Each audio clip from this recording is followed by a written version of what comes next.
in today's world, you have to have a platform.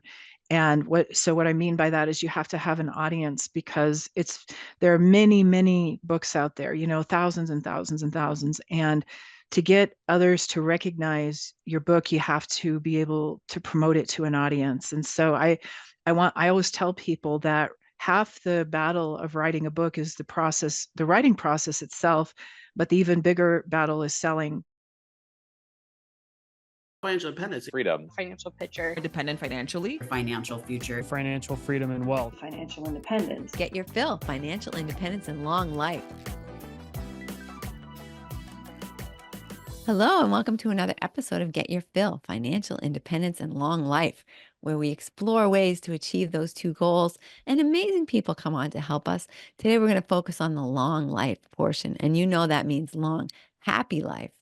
And today we have, I'm going to try to do this right, Connie Strasheim. Yep, good job. Close. Yeah. Connie Strasheim, she's a medical researcher and writer.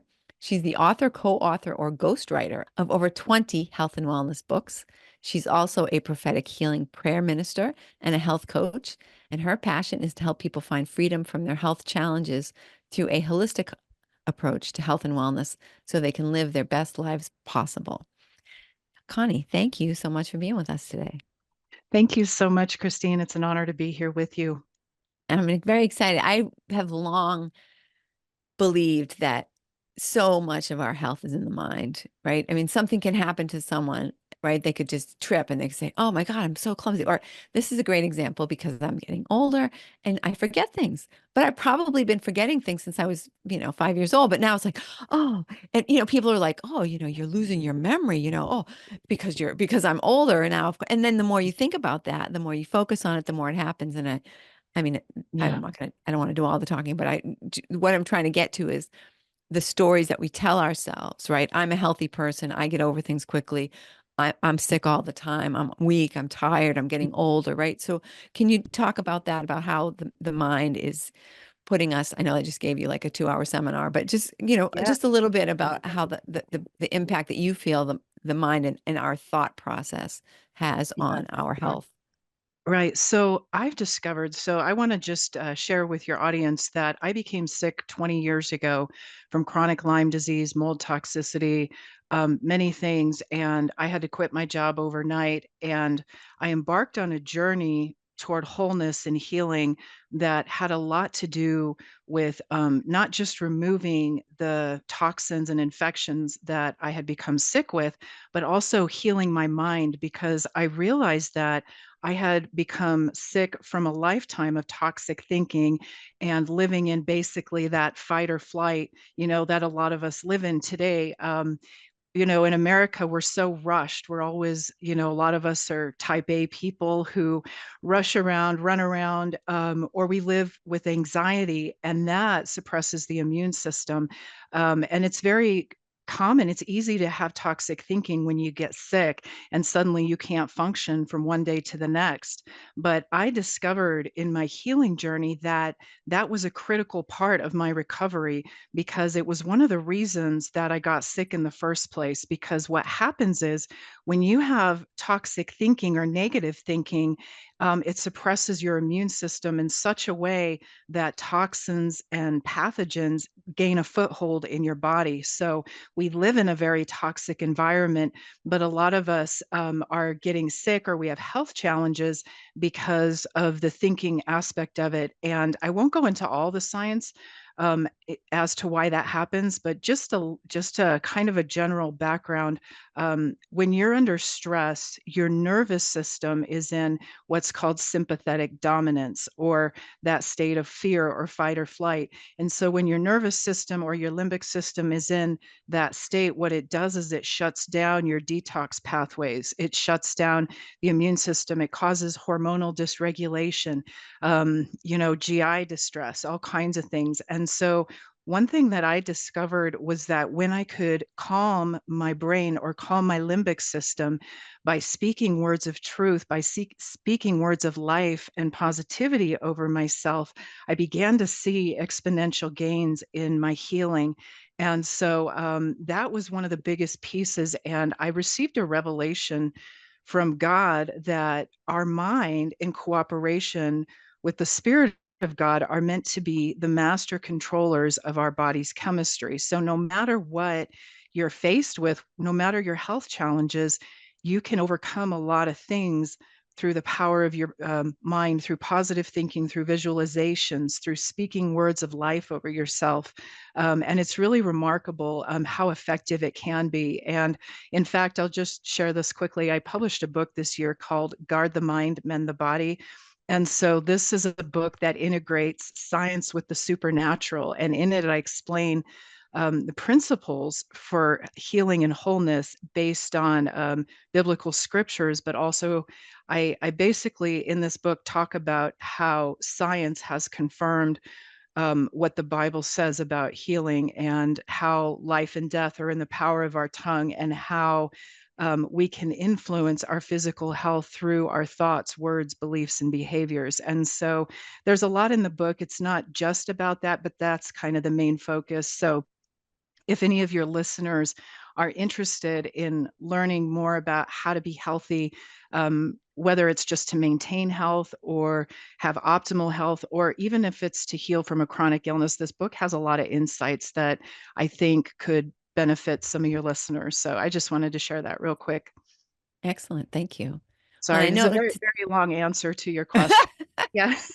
well, it was a big question. It was a Yeah. huge question. So, Mhm. but I guess a lot of people, if I feel like if I were chronically ill or seriously ill, I wouldn't want, I think some people have some resistance to kind of owning up Yeah. to the idea or embracing the idea that they somehow had something to do with that illness, Yeah. right? It might be more comforting to people to think, oh, it just happened to me. I'm just unlucky or I'm just not healthy, rather Mhm. than saying, I brought this on myself. Like I would never do that to myself. Mhm. But it sounds like you took ownership of it and said, hey, I realize I've got this toxic thinking, because also I think chemicals are also created by the body, right? When you're having those kind of negative Oh, thoughts yeah. and anxiety and stuff. So you're polluting your own body. Mhm. But how were you able to sort of embrace that idea or to accept the idea that you might have some control over your health? Yeah, so and it I think first of all, we want to be careful not to blame ourselves, because a lot, the truth is we do live in a very toxic environment, and a lot of illnesses, chronic illnesses that people have today are rooted at least somewhat in toxicity. However, I think that what anyone should do, and this isn't just about healing, but in any other aspect of life, you want for anything that you're dealing with, anything, whether it's your finances, relationships, or whatever, you want to have a positive outlook. You want to, because if the thing that happens to us is that we embrace what I call lie-based thinking, so or toxic thinking. And lie-based thinking comes about as a result of trauma or negative experiences that we've had. And so part of changing our mindset has to do with learning to identify the lies that we believe about ourselves and about the world, and then replacing those lies with what I would call God's truths, or positive thinking. And so that for me was the first thing that I had to learn to do, was look within myself. And it sort of came automatically because when I got sick 20 years ago, I thought, okay, so does trauma, it's like I instinctively knew that lie-based thinking and trauma played a role in the breakdown of my immune system. And so I started pretty early on seeking answers in the spiritual realm as well as the psychological. I don't want to say psychological realm, the realm of the soul, the mind, the will, and the emotions, as well as the physical component of it, which is also very important, right? Sometimes there are things we have to remove from our bodies, or there are nutritional deficiencies that we have to correct. And so addressing the physical is also really important. But I find that most people, they focus on that aspect of healing, but they neglect the higher two parts of who we are. And I personally believe that we are spirits with a soul, and not, and so and so the spirit and the soul are the higher parts of who we are. And so whereas the physical body is a lower level of who we are. And so the reason that's important to know is because if you focus on healing the lower part of who you are, which is your physical body, but you neglect the two higher parts of who you are, which is your spirit and soul, then at times your gains in healing may will be limited. So, I find it's really important, like in my experience, and I host prayer meetings for people with chronic illness, and I find that, the mindset is the thing that can block people from healing because it's hard for your body to get well if you're constantly sending it negative, toxic messages. And our thoughts carry a frequency. And so, and so your cells respond to the frequency of your thoughts as well. So it's not just like a limbic system thing, but you send messages to your cells with every thought you think, every word you speak. And so there are brain retraining programs that are out there that can help, let's say you find you struggle with negativity, that can help you to reframe your thinking and to unravel the lie-based thinking and replace it with truth or God-based thinking. So does that make sense? I'm It kind of does. And throwing a lot of ideas in there at once, but yeah, and I know some people, if they're hearing this sort of thing for the first time, they might be like, "Oh my God, this is all this woo-woo stuff." It's all. yeah. But if you just think about it, when you are with someone, when you spend time with someone who has a specific illness, or Hmm. that's you hear that after a while, that's all you're hearing them talk about. Oh, I can't because of this, because I'm sick, because I've got this injury, whatever, and they just talk about it all the time. Yeah. And it's the same thing when you think about wealth, right? If you're saying, "Oh, I'm no good with money," Yeah. anything that you want to, as you were saying before, anything you want to attract, anything you want to manifest in real life, Hmm. first you have to believe it. If Hmm. you don't believe you're a healthy person, then no matter what drugs they give you, no matter what, like you say, how they treat the body, it isn't going to help because a great example is my mom. So she is very, I've never spent a day with her without her saying how, there's all these foods she can't eat. I've got this really issue with my stomach. It's all these things I can't eat. It's such a pain. And my body's so strange and it's so difficult. And right. And I've never spent probably an hour with her without her saying that. So when you think about the brainwashing that's going on that you're doing to yourself, right? Yeah. You don't have to believe in anything, right? I mean, really, you don't have to be in any way spiritual. You can just believe you're just a body and you have nothing else going on, but you still have to understand that your brain has an impact on you. And if all Yeah. you tell it is how sick you are, Yeah. then guess what, right? Your brain's going to believe I am just so sick. I'm so frail. I'm so Yeah. fragile. I mean, right? I'm getting older now. I can't remember anything, Hmm. or whatever the case may be that you just repeat Hmm. hour upon hour. Right. And I want to just say that for anyone listening to this who has a health challenge or you might be sick, from experience, I can tell you, I know how incredibly difficult it is not to focus on it or think about it, or talk about it when you feel badly. But you have to learn to think and speak higher than how you feel. And that's the hard thing. But there are brain retraining programs out there. For instance, I did one called DNRS, Dynamic Neural Retraining System. And I discovered, and that's one of the principles of DNRS, is learning to think higher than how you feel and to speak the reality that you want to manifest rather than the reality that you're experiencing. And so that goes against what most of us want to do when we're not feeling well. But your brain over time will respond to that message. And so it's not about like whether you're truly sick or not. It's about learning to put your brain and your mind and your thoughts in a place that it doesn't have, like, how do I say this? So you want to think higher than how you feel. You want to think higher than your reality. And so, but that's just one aspect of it. I understand that, people, if you have a disease or something, you want to treat that specific illness as well. Yeah. Toxins are no good. I think everyone should practice regular detox, but yeah, the mind is so powerful, and both science and the Bible have proven that our thoughts, our words, our beliefs, and our behaviors do affect our physical health. And there have been lots and lots of studies on this. So this isn't my invention at all. And I've known people. I know one lady who was in a wheelchair from Lyme disease, and she practiced brain retraining. And after 3 years, she was able to climb mountains. It took her 3 years, but she did it. And another person I know who was only able to eat two foods because of food allergies, she practiced brain retraining, and after 9 months, she could eat almost anything. And so it just shows you how powerful your mind is. But I believe it's even more powerful when you harness the power of God. And in my book, I talk about more about who God is for me. But when you harness the power of the supernatural to heal yourself as well. And so you have the level of the spirit, which is even a higher level that of healing to which you can attain than just, your mind or your physical body. So, And what you were talking before about frequencies, and we mhm. can even, simplify it a little bit for people who are kind of hearing these kind of things for the first time is like, you've got your radio on a specific channel and it's playing too many ads, and you're like, you can sit and you can complain about the ads and say, oh, I hate this station. It's so annoying. They just play ads all the time. Or you can change the channel.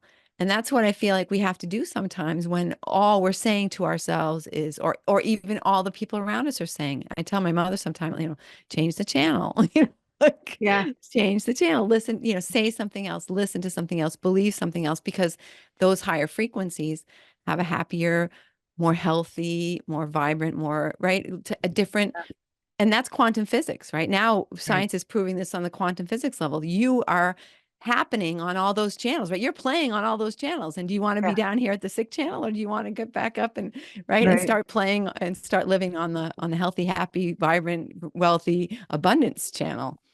Yeah. Yeah, no, and that's so good. I had a spiritual mentor who would always tell me, whatever you focus on, you empower. And then whatever you empower becomes your dominant reality. We behold, whatever we behold, we become. And so if we're beholding things that make us happy, like, so you talk about the example of a radio, if you're listening to things that are uplifting and happy and positive, that's going to feed your soul and your spirit those positive frequencies that you need. But if we focus on the negative, like there's a lot of negative things happening in the world right now. And I'm not saying we should stick our heads in the sand, but if we spend hours and hours watching the news, we get fed these negative frequencies that can end up depressing us. And so where we set our focus is really important.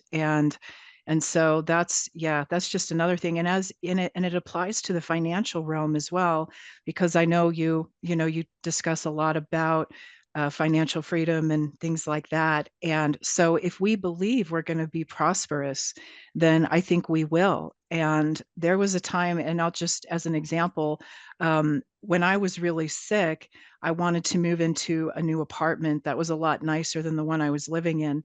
But I thought, gosh, I don't know if I can make enough money to be able to move into this apartment because I'm not feeling well. But I just decided to set it in my mind that I was going to be able to afford it, that I was going to make enough money to be able to live there. And so it's almost like if you mentally give yourself that goal and you just decide that you're going to achieve it, it's interesting how you attract the opportunities, right? That enable you to pay for that which you need. So that's, and like talking about this concept in the realm of finances too. Yeah, absolutely. And you also make different decisions. Like if I think of myself as a healthy person and someone offers me something unhealthy to eat, I'm just gonna, it's not going to appeal to me the same way as if I think, oh, what the heck, I'm already a fat pig. I might as well just eat some more, right? Or I Right. mean, that's just a kind of a crude example, Yeah. but and it's the same thing with money, right? If you feel like I've got this goal and I'm really excited, I'm getting closer to this goal, you're going to make different financial decisions than if you think, oh, I'm already in debt. Why don't I just, Yeah. get another this or that or whatever? You Yeah. think the way you think of yourself Yes. causes you to make decisions that are going to either perpetuate that whichever reality you've subscribed to. That's right. That's right.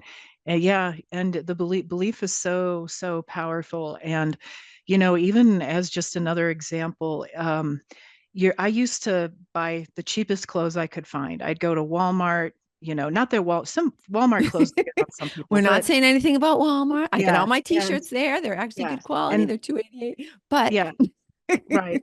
But it was like one day I felt like God said to me, "You're living out of a poverty mindset because you feel that you can't afford nicer things."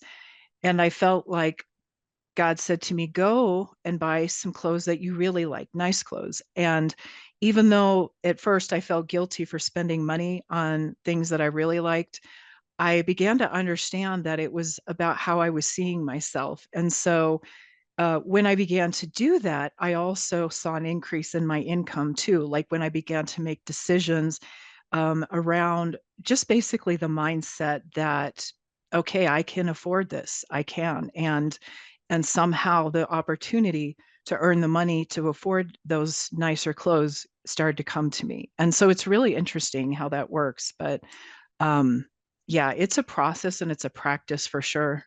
yeah, And I talk about that. I talk about that in my book too. And I also have a healing course, by the way, on some of these concepts that's on my website. And so there, people can, there are 22 lessons on spirit, soul, body healing. And so I talk about the different ways in which you can heal on a holistic level through, through these teachings. So that's something else if anyone else wants to check that out. absolutely.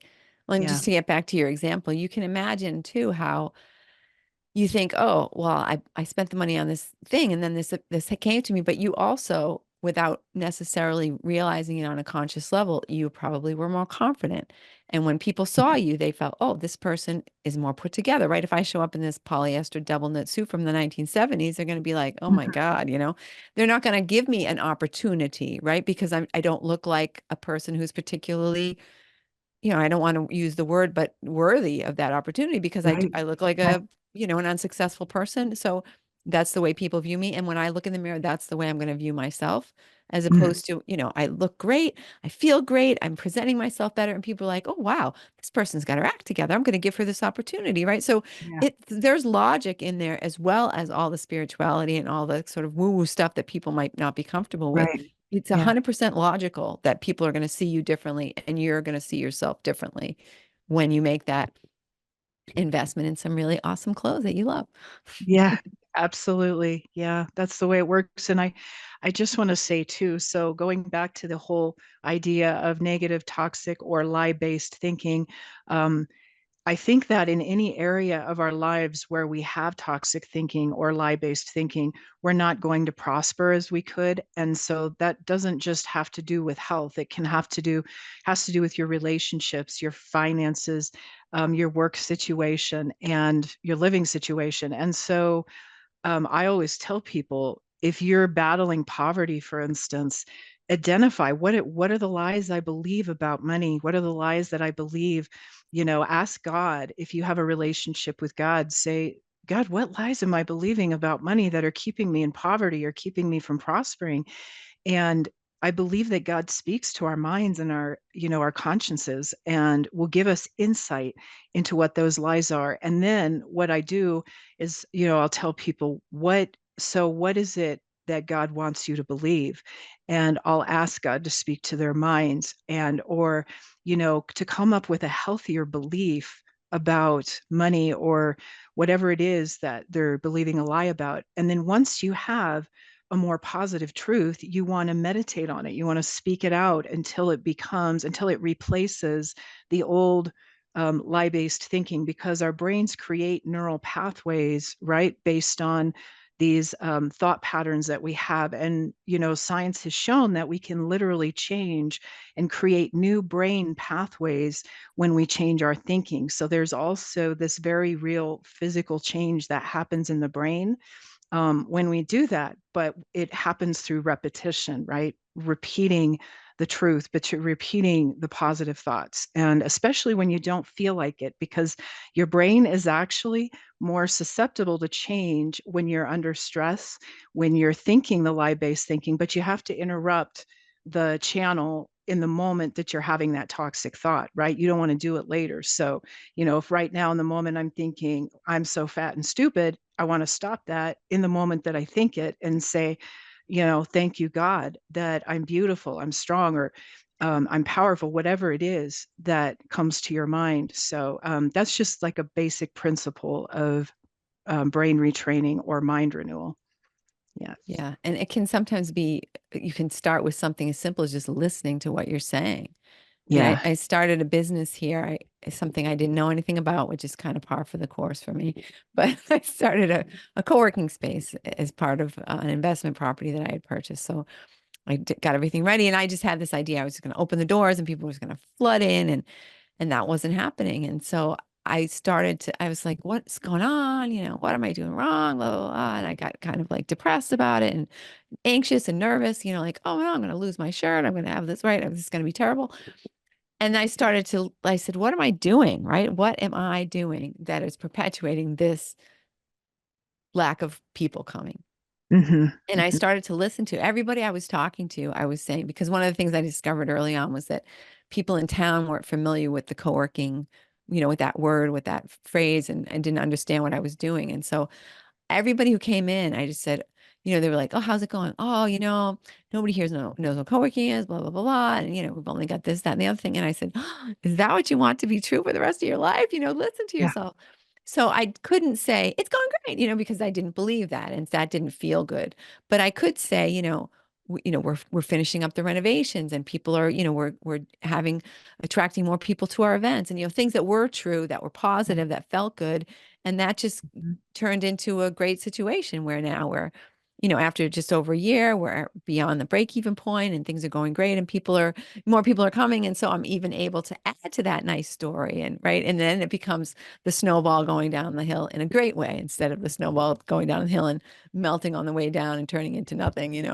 That's wonderful. That's awesome. But I think a lot of us, if we just stop and listen and say, Mhm. what am I saying that I don't actually want to be true? Right. Maybe I feel it Right. is true, but what if I Right. don't want it to be true? How many times a day do I say, oh my God, I'm so fat, I'm so ugly, I'm so this, I'm so that, I don't have any money, like how many times a day am I saying this negative thing? And how can I tweak it to Hmm. where I want to hear that? Hmm. It makes me feel good to hear it. Right. And you know something, when you start doing that, at first you won't believe the positive things. You won't, some people say, well, I can't do that because I don't really believe it. But what happens in brain retraining is when you speak positivity or you speak the truth over yourself, over time, you do start to believe it because when we expose ourselves to something long enough, over time, your mind, you will start to embrace that as your reality. Even if at first you're like, I don't really believe this, but you know, your limbic system is like a 3-year-old. And so whatever input you give it over time, your body will respond. So, it's kind of like if you say, gosh, I'm so healthy. I feel amazing. Even if you don't feel that, your limbic system is still going to send that message to your cells that you're healthy. So, even though your higher mind is like, knows, okay, I'm not well yet, your limbic system's like, okay, I agree. And so it's really cool how it works. But I had a lot of progress in my own healing when I really embraced that concept and began implementing these strategies. And as part of that, I tell people, visualize yourself well and doing that which you want with detail and speak about it. Like close your eyes and speak about it in the present tense. So you might tell yourself, okay, I am going to work. I feel amazing. I'm so happy because I'm doing what I want. And you spend 10 minutes or 15 minutes a day, maybe a couple times a day doing that and creating the whole scenario in your mind. And over time, then your body will start to manifest that. And even, let's say it's a goal, it's a personal goal or a financial goal or a relational goal. You can also bring about to pass that which you desire by thinking on it and visualizing it and speaking it out. Can you talk? Absolutely. I 100% agree. Sorry. I didn't want to like jump Yeah. over that, but and it's hard. At first you might think this is dumb. I'm not this, I don't believe this, but like you say, just keep doing it. Just make it part of your routine. Napoleon Hill talks about Yeah. this in Think and Grow Rich, the same sort of thing. Just say this to yourself morning and night. And after a while, it's just going to become a new reality for you. Mhm. But you were talking about detoxing. So you can talk a little bit more about what that means to you and how you suggest or how you detox your own body or how you recommend other people. Sure. Yeah. And it really depends on what you're dealing with. So, like, for instance, there are functional medicine doctors that can evaluate people for different environmental toxins through different testing strategies. And so the kind of detox that you want to do depends somewhat upon the toxins or infections you're dealing with, but also your individual chemistry, because some people can handle doing more aggressive types of detox than others. And so, on a basic level, I think things like sauna therapy are really good. The body eliminates a lot of toxins through the sweat. Exercise. Exercise stimulates the lymphatic system, which is they're basically like a highway of channels in your body through which toxins pass and are eliminated. And so exercise is great. Taking toxin binders. So, for instance, a lot of people are toxic with mold or heavy metals. There are specific binders for those things. Or you can take, there are binders that work on a lot of different toxins like chlorella or zeolite. So, taking binders can be useful. Doing liver flushes or liver cleanses. There are a lot of liver cleanses out there. Coffee enemas. There are drainage remedies that you can take to stimulate the removal of toxins through your organs. And I talk about some of those in my other books, because I have books that talk about if that focus mostly on environmental illness. Um, but yeah, and then eating a really clean diet. I feel like this is one of the best things that any of us can do because our food supply is also really heavily contaminated. So eating consuming organic pasture raised animals as much as possible, vegetables, fruits, and avoiding anything that has an extensive list of artificial ingredients. That's not really basically food as God intended, because, if we think about the food our grandparents ate, anything, there's a saying that Michael Pollan, a famous author, says in one of his books, and that is, if your great grandmother wouldn't recognize it as food, don't eat it. So for me, that's anything that comes from a plant, a tree, an animal, or the sea, basically those things. Yeah. So fruits, veggies, healthy animal protein. You want to shop around the perimeter of your supermarket because all the artificial stuff is found in the center of it. And so that means food in a box or a can is generally not going to be as healthy as food that's fresh. And for me, that was something that was also a really important part of my recovery. But when you detox, like making smoothies out of fresh fruits and veggies, that can also help to clear toxins out of your system. Excellent. Yeah. Yeah, I've done a couple of juice cleanses, which I really enjoy, and it's amazing to feel the energy come back to your body and how, you think people think, oh, I'm not eating, I'm going to be really hungry and tired. It's just the opposite, right? You just feel like, Right. whoa, I've just got so Mhm. much energy and right. It's wonderful. Yeah, yeah. And I will say there's something that's become a little bit popular in people who pursue natural or functional medicine, and that is dry fasting, which Yeah. is doing a fast without, having no food or water, because your body starts to clean house when you fast. Now, of course, if you have a medical condition, I would only do it under doctor supervision, but it's amazing. Your body dedicates so much energy to digestion. And so when you remove that and your body doesn't have to process food, then it starts to go after all the diseased cells, all the dead cells, and it regenerates those that, are weakened. And so it's a really neat type of thing. And so if anyone's interested in that, there's a Russian doctor that I follow a little bit, and his name's Dr. I'll probably say his last name wrong, but his last name's Filanov, Filonov, and he's got a great book on dry fasting. So anyway, that's just another detox tool for people that might be interested in that. Yeah, it's interesting that you bring that up. I actually had interviewed another person for the show quite a while back, and she talked about dry fasting, and I thought she's nuts. And so when we finished the interview, I started to do my own research, and I thought, I found out that yes, it's there's a lot to it. And there, especially in Russia, seems to be one of the places where they're doing a lot of experimenting with that and with cancer patients, people going through chemotherapy, that they find that they're much more easily tolerating the chemotherapy when they're doing dry fasting. Mhm. And so I said, all right, I'm going to try it. So I did it actually from start to finish. The whole fast was 10 days. So I had a 1 day juice fast, and then I went to a 1 day water fast, and then I had a 4 day dry fast, and then another 1 day water fast. And so I just did like a whole couple weeks. And I went for the dry fast portion. I went off into the woods and the whole bit, and rented a cabin. And I thought, I didn't think I'd be eliminating anything. I figured, my body's just going to shut down, but I was surprised. And the same thing, like how good I felt, just how really solidly good that I felt. And, Wow. not tired and not hungry even and not thirsty. And the only thing I didn't like about it was going into ketosis when my mouth Yeah. just tasted so awful. I said, Hmm. if it wasn't for that, so in the Hmm. end, I finally had to eat something bad because I was staying in ketosis. And I'm like, oh, I just can't stand this metallic taste all the time. But yeah, That's great. That's amazing. You're able to do it that long, but that's awesome.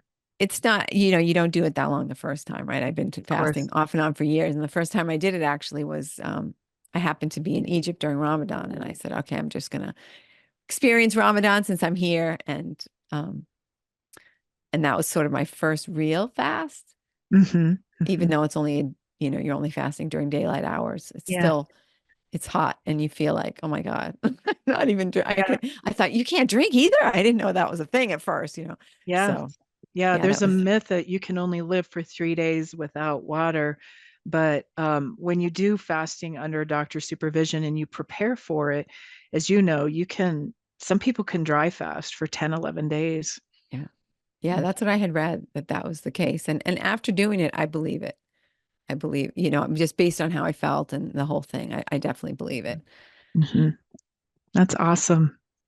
Well, good for you. You're inspiring me to do a longer one. Yeah, it's just it's all in the mental preparation, right? Sure. It is. Yeah, it's largely mental. Yeah. And that's what the Russian doctor told me when I had first inquired, because I had a consultation with him and was asking him about it. And he said, yeah, that's, a lot of it is really mental. So, yeah, like anything, you can accomplish so much with your mind. Absolutely. Hmm. So just to change gears a little bit, tell me a little bit about ghostwriting. So I know there are some people listening who are aspiring authors and who are thinking that it would be wonderful to write a book, Yeah. and ghostwriting is sort of another, I don't know, just anything that comes to mind that you want to talk about and share about that Yeah. process. Right. So ghostwriting was something that I fell into basically. So after I had written a number of my own books on health and wellness, I started to have doctors approaching me, asking me if I would help them to write their books. And so that's how I got into it. And basically, what it is collaborating with an author who has a story or has something they want to talk about, but they don't have time or the ability to write, and so they hire writers to help them get their ideas out on paper. And because I have a lot of medical knowledge, um, they seek me out because I can, if they can give me a medical concept, and I quite often know how to research it or write about it. Um, so that's really what ghostwriting is just, taking someone who would like to write a book, but who has a lot of great ideas for a book, but who doesn't have the time or the ability to write, and then helping them to put their ideas into book format. So I have some of my own books, but I also write books for functional medicine doctors principally. But it could be any kind of writing, and it can be a great career if you like helping others to get their stories out. It's a bit of an ego killer though, if you need recognition yourself because you don't get credit for the book, right? So that's something that you have to be willing to let go, is the need to be recognized for your work. Now, I do have a lot of the doctors I've written for, they do mention me inside the book just to give me credit, but a lot of ghostwriters don't, a lot of authors don't do that. So yeah, it's a great career. and writing your own books can be nice too. The problem is that in order to sell a book in today's world, you have to have a platform. And what I mean by that is you have to have an audience, because there are many, many books out there, thousands and thousands and thousands. And to get others to recognize your book, you have to be able to promote it to an audience. And so I always tell people that half the battle of writing a book is the writing process itself, but the even bigger battle is selling what you've written. So, if people who are aspiring to be bestsellers, you can have a great, great story, but you have to be able to promote it as well. And there's a lot of competition in selling books. So I just tell people, be mindful of that. If I don't want to discourage anyone from writing a book, because if you have something on your heart, I think it's great to share it. But you have to understand, most books are not going to make you a millionaire. So that's just kind of how it is. I mean, I've had a few books that have sold well because there was a demand for instance, so like my first books were on Lyme disease, and there was a demand at that time for information on Lyme. This is like 20 years ago. Well, not 20, it was probably 15 years ago. And now there are tons of books on Lyme disease on the market, but back then there were not. And so I wrote a doctor interview book that sold really well because people wanted that information. They were desperate for it. But I have other books I've written that I haven't been able to sell as much because I don't have that platform of many thousands of people, right? Um, but a lot of it depends on you, like what you're willing to invest to sell it, to get it out there. Right. Right. But anyway, so Yeah, absolutely. What for your as far as the logistics of the writing, does it differ a lot when you're whether you're ghostwriting or whether you're writing your own book? yeah, the process is different. And when you're writing for someone, you try to write in their voice rather than your own. And so it's a different skill in that regard. Right. I mean, some of the skills are the same, but yeah, when you're writing for someone else, the goal is to adopt their voice and write the book in the tone and the format that they want it to be in. So, like my own books, I find in some ways to be easier because I just sit down and crank it out, right? Right. Whereas when you're collaborating with someone, there's a lot more back and forth with the Y- content. Yeah, that makes sense. And Hmm. the other thing is, I mean, not to be crude or whatever, but when you are ghostwriting a book, you know you're going to get paid, right? You're getting money for the Yeah. book. Whereas if you write your own book, maybe yes, maybe no, right? Right. Yeah, that's how it works. And most, there are people that will want to hire ghostwriters for royalties, or a percentage of the book sales, but I typically don't do that. Do that really famous, because then you may get paid or you may not. And a lot of ghosts end up signing those kind of agreements and then they don't get paid because the books don't sell well enough. So Right. yeah, but it's nice because people are excited when they see their book finished, and they're like, and you're helping to make their dream become a reality. And so it's really a great career in that regard. Excellent. Thank you. Yeah, So you're welcome. we're really like we're way past where we should have stopped. So what is it that what do you want to what haven't I asked you that you want to make sure people understand? What do you want people to step away with? Um, what do you wish we would have talked more about that we haven't? I think we have covered a lot of great bases, but I just want to tell people that if you're struggling with a health condition, or, any issue in your life, really, just know that there's always hope, that there are always answers.